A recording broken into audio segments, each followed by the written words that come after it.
So this is how to use a Powrtouch Evolution Automatic Engage motor mover. So first things first, in the battery box there is your red key.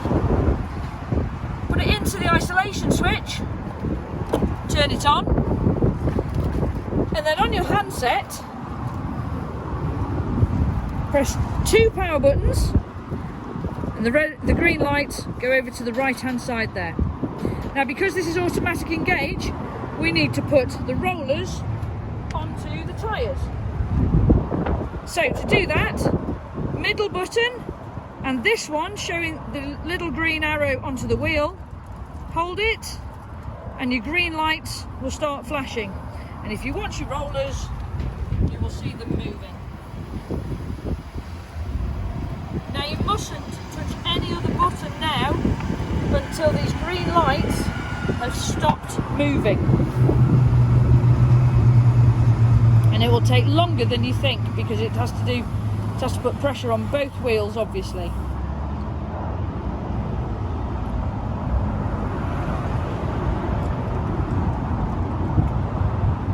Okay, now and only now is it ready for use. So we now take the handbrake off, otherwise we're going nowhere. So the caravan is now being held by the motor mover. So you have cut out of the caravan, so that way's forward, and if you watch the caravan now, she goes, reverse,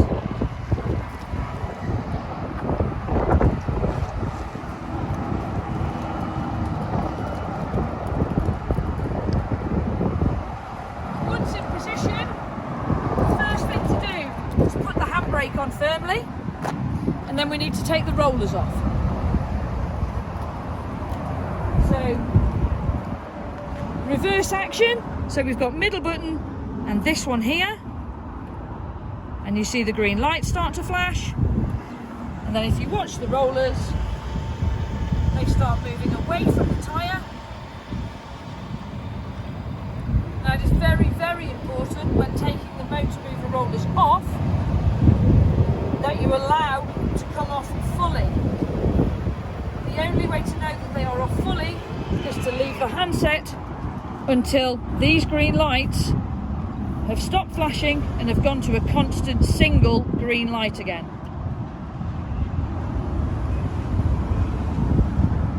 There we go. To turn the handset off, hold the buttons for 2 seconds, release, handset is now off. Turn your isolation switch off so that your red key can come out. Lock your battery locker up, and that is that.